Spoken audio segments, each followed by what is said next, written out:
अपने आप को इतना तपाया, इतना गलाया कि आज देश के नामी न्यूज चैनल्स, चाहे जी न्यूज रहे, इंडिया टीवी रहे, एनडीटीवी रहे, झारखंड इलेक्शन के बाद एक ही चैनल में चल रहा था कि who is 29 years old Jairam Mahato in Jharkhand. Jharkhand में 29 साल का जयराम महतो कौन है? सारे न्यूज चैनल में यही चला था। तो आज चूंकि आप जितने हमारे नन्हे मुन्ने बच्चे हैं, चूंकि ये मैंने कार्यक्रम के माध्यम से देखा सभी जूनियर बच्चे हैं, तो मैं आपको यही कहना चाहूंगा प्यारे बच्चों कि आज आपके माता पिता बड़ी उम्मीद के साथ इस विद्यालय तक आपको भेजे हैं। चूंकि आज ये अच्छा लगता है कि अब माता पिता वो काफी जागरूक हो चुके हैं, वो अपने बच्चों के भविष्य को लेकर काफी संवेदनाएं रखते हैं और वो अपने बच्चों के लिए बेहतर कपड़ा, बेहतर जूता का चयन करने से पहले बेहतर स्कूल कॉलेज का चयन करने लगे। अच्छी बात है। तो जब आपको स्कूल तक भेजते हैं तो आपका एक कर्तव्य बनता है कि आप जिस कार्य के लिए गए हैं उस कार्य को संपादित करना है। आज आप इन आंखों में, छोटे छोटे आंखों में बड़े बड़े सपने लेकर यहां तक आए हैं और वो बड़े बड़े सपने तभी साकार होंगे जब आप उसके लिए लगातार मेहनत करेंगे। जीत पक्की है, कुछ करना है तो डटकर चल, जमाने से जरा हटकर चल। अरे लीक पर तो सभी चलते हैं, कभी इतिहास बदल कर चल। बिना काम के मुकाम कैसा, बिना मेहनत के दाम कैसा, जब तक ना मिले मंजिल राहों में राही आराम कैसा। सोच मत साकार कर, अपने कर्मों से तू प्यार कर। सोच मत साकार कर, अपने कर्मों से तू प्यार कर। मिलेगी मंजिल तेरी, ना किसी का इंतजार कर। जो चले थे अकेले आज उनके पीछे मेले हैं और जो रह गए इंतजार करते करते उनकी जिंदगी में आज भी झमेले हैं। और मैं अक्सर कहता हूं कि प्यारे बच्चों, आज आप मेहनत करेंगे तभी कल आपका सुनहरा होगा।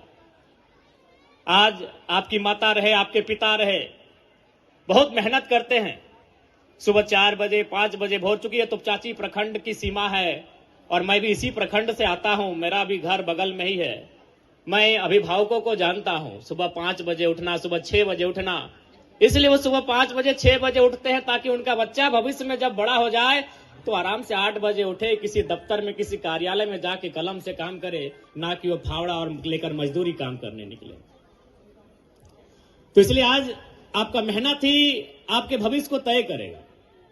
और बिल्कुल मैं कहना चाहूंगा, मेहनत करने से सपने पूरे होते हैं। अगर आप संघर्ष करोगे, आप मेहनत करोगे तो निसंदेह आपके सपने पूरे होंगे। मैंने सपनों को पूरा होते हुए देखा है। क्योंकि 2 साल पहले मेरे ब्लॉक में शायद ही लोग मुझे जानते थे, पहचानते थे। महज 2 साल पहले की घटना है। ये तुपचाची ब्लॉक है और हमें लगता है इस आसपास में गोकुल सर जो हमारे साथ आए हैं वही हमारे एक मित्र हुआ करते थे। यानी शायद ही लोग हमें मेरे ब्लॉक में जानते थे।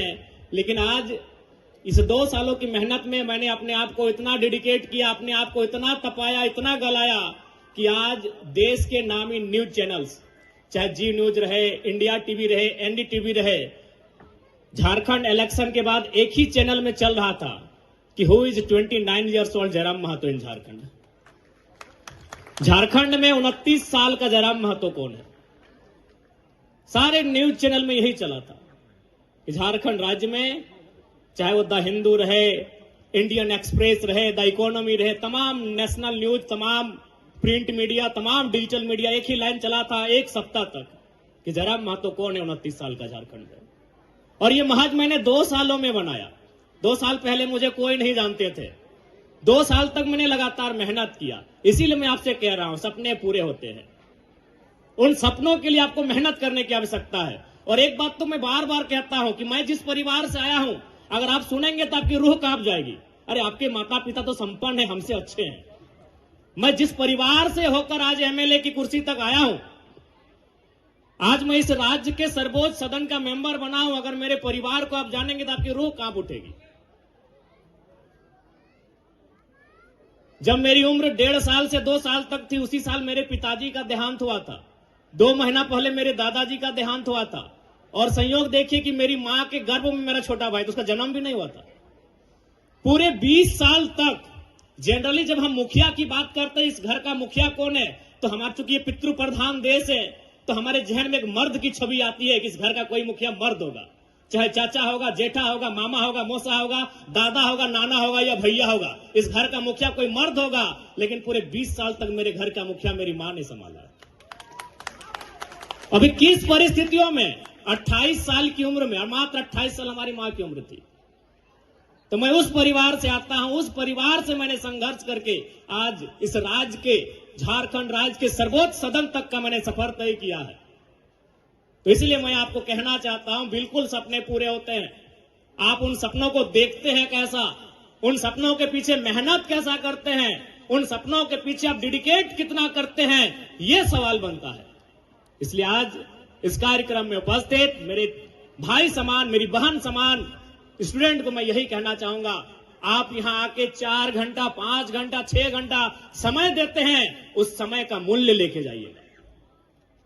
मैं आपको कहूंगा, यदि किसी बहन का मन अगर गीत गाने में लगता हो तो आप 4 घंटा गीत गाइए और इस राज्य का नंबर 1 सिंगर बन के सामने आइए।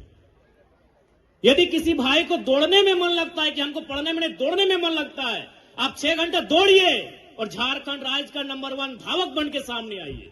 मेरा कहना है कि जहां आप 4 घंटा से 6 घंटा देते हैं वो बेकार नहीं जाना चाहिए। वो पढ़ने में देते हैं, वो गीत गाने में देते हैं, वो ड्राइंग में देते हैं, वो डांसिंग में देते हैं, वो सिंगिंग में देते हैं। जहां आप 6 घंटा देते हैं उस 6 घंटा का परिणाम निकलकर सामने आना चाहिए। मैं आपसे ये कहना चाहूंगा, जहां देते हैं, गीत गाना अच्छा लगता है गीत गाइए, नृत्य करना अच्छा लगता है नृत्य कीजिए, पेंटिंग करना अच्छा लगता है पेंटिंग कीजिए, लिखना अच्छा लगता है लिखिए, दौड़ना अच्छा लगता है दौड़िए, लॉन्ग जंप करना अच्छा लगता है लॉन्ग जंप कीजिए और एथलीट में रिकॉर्ड तोड़ दीजिए। इस दुनिया में कोई काम छोटा नहीं होता है। इसलिए आज यही आपसे मेरा संदेश रहेगा, आप अपने गुरुजनों के सानिध्य में, अपने शिक्षक शिक्षिकाओं के सानिध्य में 6 घंटा समय देते हैं, ये समय जाया नहीं होना चाहिए। क्योंकि यहां अभिभावक भी आए हैं, माताएं भी आए हैं। मैं आपको भी कहना चाहूंगा कि निसंदेह आज 21वीं सदी के दौर में हम कदम रखे हैं, एक प्रतिस्पर्धा का दौर है, लेकिन फिर भी यही कहेंगे, अपने बच्चों को मशीन की तरह नहीं मनुष्य की तरह ही ट्रीट कीजिएगा। अब उन पर कोई अतिरिक्त दबाव, अतिरिक्त प्रेशर मत डालिएगा। अखबार में आप पढ़ते होंगे घटनाएं, इसलिए आप उनको एक दोस्ताना माहौल में ढालिएगा। जितना संभव होगा, आप चूंकि जितना संभव होगा उनके सपनों को साकार करने के लिए आप मेहनत कीजिएगा, लेकिन पहला प्रयास यही कीजिएगा, याद रखिएगा वो एक भावनाओं का पुतला है, वो मशीन नहीं है। इसलिए उनका सपोर्ट कीजिए, बिल्कुल सपोर्ट कीजिए, क्योंकि सबसे पहला सपोर्ट माता पिता का होता है।